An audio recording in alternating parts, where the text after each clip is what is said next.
Opa, boa tarde, bem-vindo a todos os internautas. O objetivo de hoje é trazer alguns dados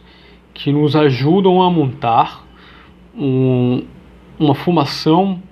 de uma psique social e política da Rússia, com alguns dados que nos ajudam a entender a mentalidade desta civilização única na história. A grande dimensão territorial da Rússia, um país com 17 milhões de quilômetros quadrados, já é um primeiro passo para a gente compreender isso. A Rússia vive uma dubiedade, um país que encontra-se geograficamente tanto no continente europeu, tanto quanto no continente asiático. Os fatos históricos também nos levam a compreender diversas fases de um tipo ideal que ocorreu na Rússia, como, por exemplo, a Confederação Russa, que foi do século IX ao século XIII, na Confederação Russa, que era o primórdio de um processo de federalização, onde os vários feudos e as cidades e estados, de modo autônomo, porém unificado, respondia ao príncipe de Kiev. A Rússia também tem sua origem geográfica em Kiev, atual Ucrânia, o que demonstra também a relação geopolítica conflituosa e harmônica entre Rússia e Ucrânia ao longo da história, pois muitos russos veem a Ucrânia até antes da União Soviética como parte do seu território, como origem da sua identidade nacional, e isso leva a uma certa dificuldade de delimitação de uma identidade sociopolítica russa. Existem duas fortes escolas de pensamento antropológico na Rússia que tentam entender qual é a formação social deste país. Nós podemos entender uma escola de pensamento ocidental, que vê a Rússia como um país do Ocidente, que busca em literaturas do século XIX, em um processo de secularização da Rússia, de integração sociopolítica da entrada de doutrinas como liberalismo, anarquismo e comunismo na Rússia, que demonstram que coisas que estavam acontecendo, por exemplo, na Inglaterra e na França, repetidamente no contexto político-social, aconteceu na Rússia também, o que caracteriza a Rússia como parte do Ocidente, fora a caracterização do Papa Bento XVI daquilo que é o Ocidente, que é a junção da fé cristã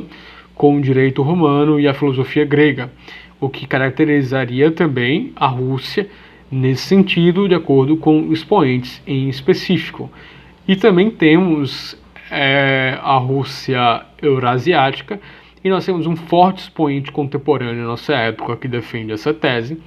que é o sociólogo russo Alexander Dugin, que compreende a Rússia como parte de um país da Europa Oriental, que forma uma civilização única, como um país que é tanto parte da Europa Ocidental, Oriental e da Ásia. Logo, um país com diversas formações sociais e nacionalidades, mas que formam um corpo social orgânico único. E os primeiros, como a gente viu, o ocidental considera o país como Ocidente, o segundo como uma civilização única. Isso se deve ao fato do país ter 17 milhões de quilômetros quadrados, o maior território nacional em extensão geográfica do mundo. Cerca de 23%, ou seja, 3,9 milhões de quilômetros quadrados, situam-se na Europa, e 77% do território,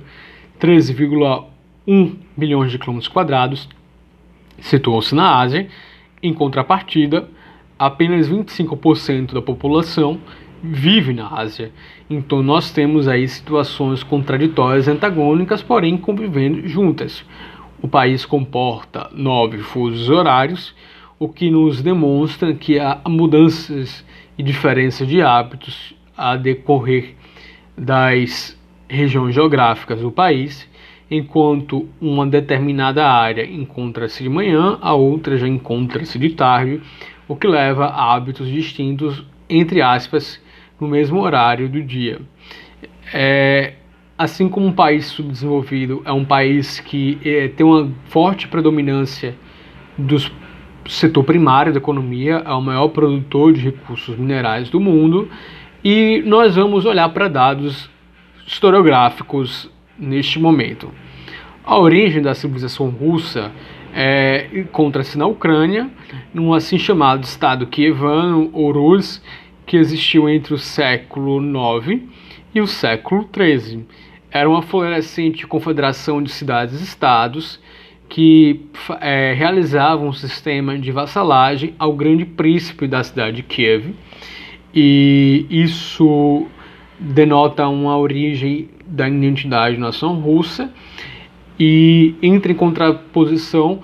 essa federalização do país com a política centralizadora atual, que também não é algo tão recente assim. Nós podemos ver isso desde o período do Romanov,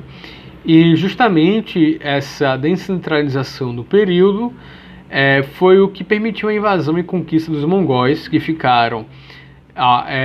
dominando a Rússia do século XIII ao XV, que levou a um trauma histórico de ver com um Estado forte, centralizado, benéfico, em contraposição a um Estado com regiões muito autônomas e bastante federalizado, como algo prejudicial. Então, a partir do século XV, a cidade de Moscou liderou uma rebelião contra o Império Mongol, agora sobre o Império Centralizado, dando origem a uma monarquia centralizada na Rússia, no século XV, cujos desdobramentos veremos nos próximos episódios. Acompanhe este canal se quiser se ater a essa civilização única, multinacional e que está dando muito barulho no cenário geopolítico contemporâneo em função de episódios recentes, como a eleições americanas de 2016, como a Guerra da Crimeia, como a guerra na Síria e como a guerra civil na Líbia. Para isso, compreender esses episódios denota que compreender a Rússia é um fator fundamental. Muito obrigado, até a próxima.